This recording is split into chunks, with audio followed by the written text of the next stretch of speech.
इसी भारतवर्ष की पवित्र धरा पर संत रैदास जी महाराज,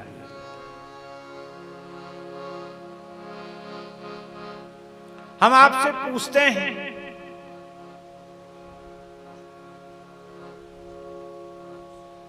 क्या कोई भारतवर्ष का ऐसा व्यक्ति है, ऐसा धार्मिक जगत का कोई आचार्य, संत, महापुरुष, जगत गुरु, कोई ऐसा व्यक्ति है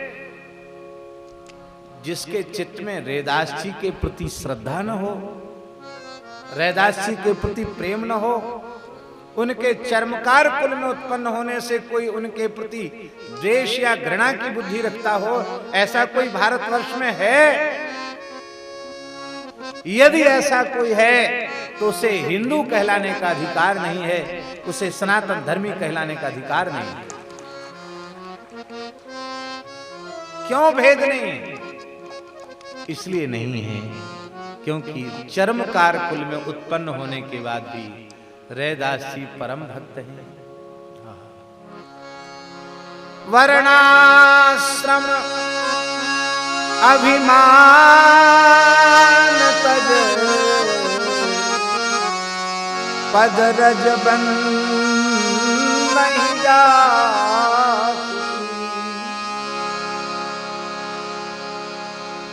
संदेह ग्रंथि खंडन निपुण,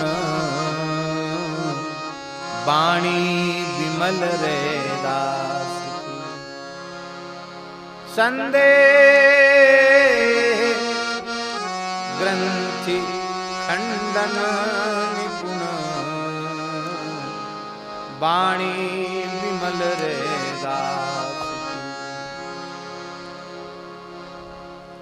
वो रैदास जी महाराज जिन रैदास जी के प्रभाव को उस काल में काशी नरेश ने भी स्वीकार किया।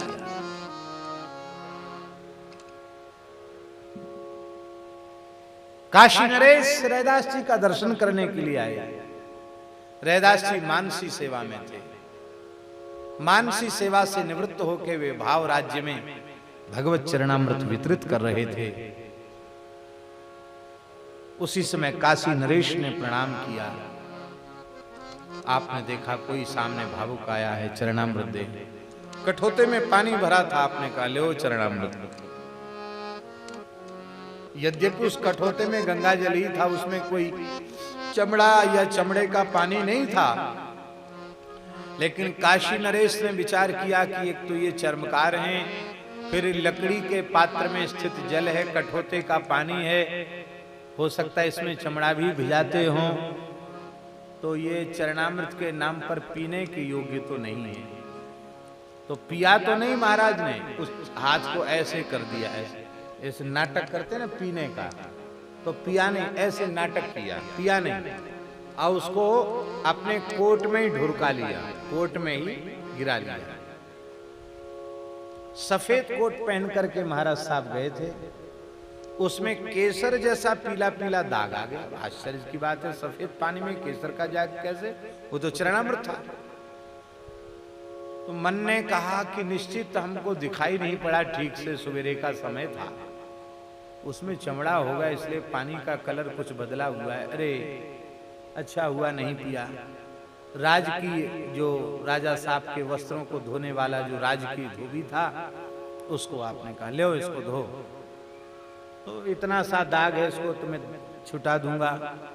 तो गया धोबी और उसने एकांत में मारा, दांत से ही छुटाया उसने। जैसे ही उस चरणामृत के सूक्ष्म अंश का उसकी जिह्वा को स्पर्श हुआ, उसको दिव्य ज्ञान हो गया, उसको सारी सृष्टि में राम जी का दर्शन होने लग गया, नाचने लग गया धोबी। धोबी नाई बोले महाराज क्या कर दिया आपने, हमारा पति तो कीर्तन करता है, नाचता है, रोता है, गाता है, कभी हंसता है, उसको तुम मुझ में भी भगवान दिखाई पड़ते, सब में भगवान दिखाई पड़ते। महाराज ने धोबी को बुलाया, बोले महाराज इस समय मुझे रघुनाथ जी को छोड़ के दूसरा कुछ नहीं दिखाई पड़ता। अरे मैं चूक गया, संत रैदास की कृपा से। राजा साहब फिर गए, महाराज चरणामृत दीजिए। रैदास जी ने मुस्कुरा कर कहा, मैं चर्मकार हूं, ये कठोते का पानी है, आपके योग्य नहीं है, आप इसको लेने के अधिकारी नहीं। वो संत रैदास जिनका दर्शन करने नाथ संप्रदाय के समर्थ सिद्ध योगी आचार्य श्री गुरु गोरखनाथ जी भी आया करते थे। एक बार गोरखनाथ जी ने भी कहा, रैदास जी प्यासा हूं, जल पिलाओ। रैदास जी उस समय भी भाव राज्य में थे, उनके कठोते में जल भरा हुआ था। उनका लो महाराज, जल तो नहीं चरणामृत है, पीजिए। आपने अपने खप्पर में उसे भर तो लिया, लेकिन पिया नहीं। उस खप्पर को लेकर कबीरदास जी के यहां चले गए। सत्संग होने लग गया। कबीर जी की मानस पुत्री थी कमाली।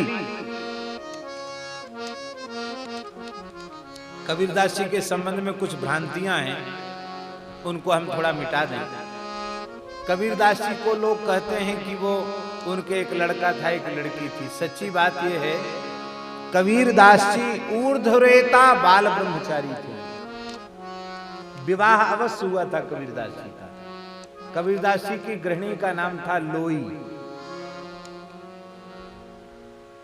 लेकिन वे गृहस्थ होते हुए भी महान ब्रह्मचारी थे। अपने संपूर्ण जीवन में उन्होंने सकाम भाव से नारी का स्पर्श नहीं किया। वे इस भारतवर्ष के महान संत, जिनका कहना है जहां जलाई सुंदरी, कबीर जी का दो, जहां जलाई सुंदरी तह जन जाहु कबीर, रज उड़ के माथे परे सूनो करे शरीर। ऐसा वैराग्यवान महापुरुष एक मृत बालक को जीवित कर दिया। उसमें बादशाह ने इस घटना को देखा तो कहा, कमाल है भाई कमाल। उस बच्चे का नाम कबीरदास जी ने कमाल रख दिया। ऐसी एक गंगा में बहा दी गई थी मृत कन्या, उसे आपने जीवित कर दिया, उसका नाम कमाली हो गया। उनके कोई औरस पुत्र पुत्री नहीं थे।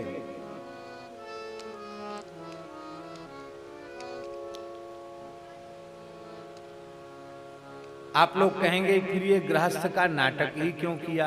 भाई देखो, ऐसा है कि जब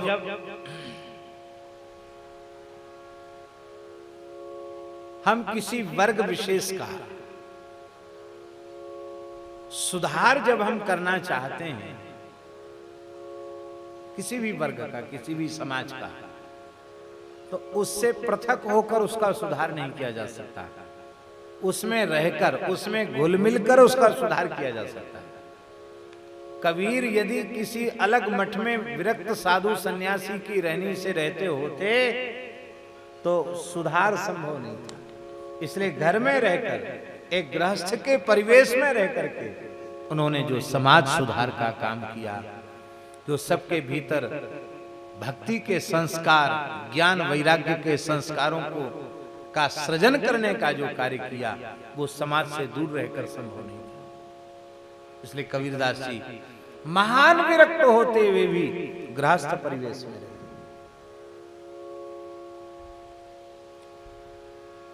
तो कमाली आई। कमाली ने गोरखनाथ जी से कहा, काका जी ये खप्पर में क्या भरा है? अरे बोले प्यास लगी थी, पानी मांगा था रैदास जी से, उन्होंने इसको भर दिया।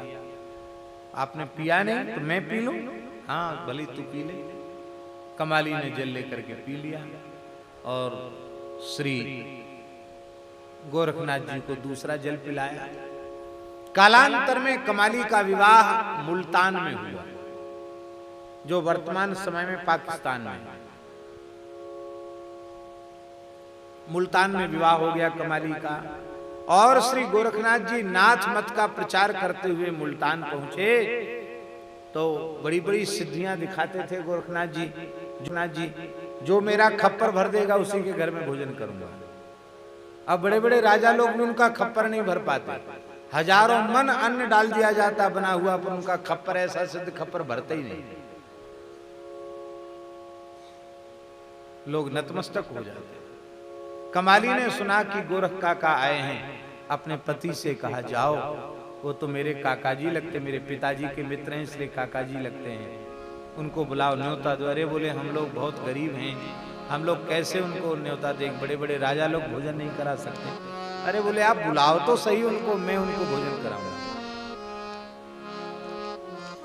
आधी चम्मच भात हाथ में लिया कमाली ने, और जैसे ही खप्पर में डाला, खप्पर भर गया, बाहर गिरने लग गया।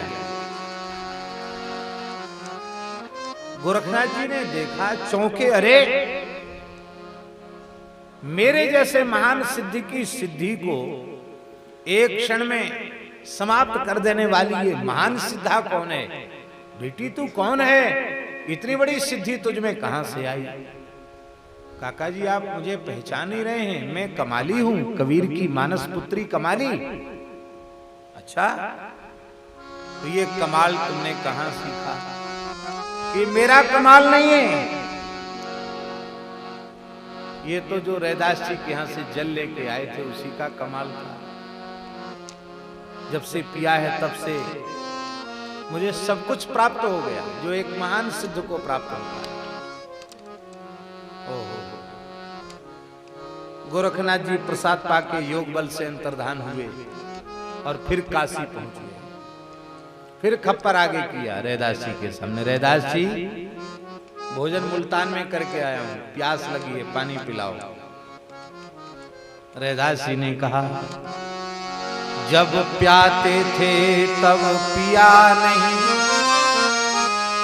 जब प्याते थे तब पिया नहीं, जिन पिया पिया को जान लिया,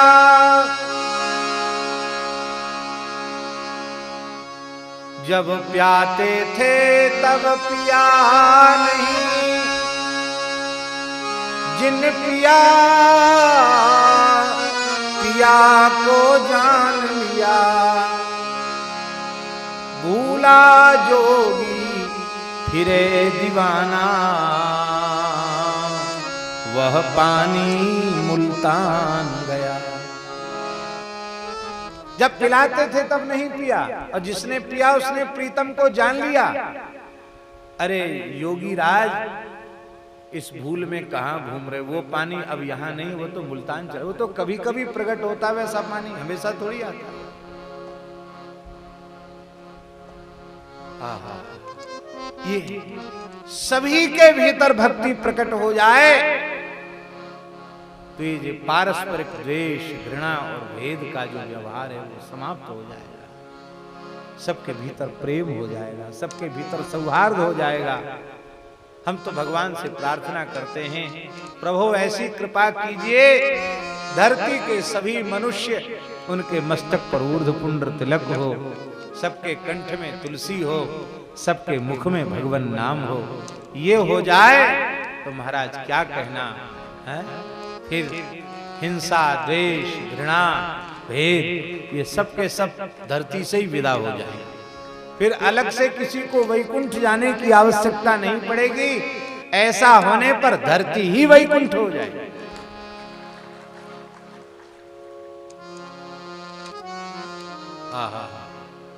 मैं अपनो मन हरिसों जोर्यो, हरिसों जोरी सवन सो तोर्यो, सभी प्रहर तुम्हारी आशा, मन क्रम वचन कहत रैदास।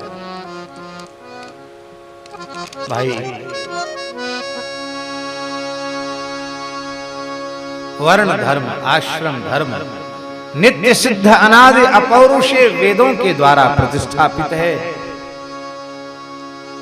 वो अपने मूल स्वरूप में सुरक्षित रहने ही चाहिए, लेकिन वे अपने मूल रूप में सुरक्षित भी रहे आवें और समाज प्रेम के एक सूत्र में बंधा रहे।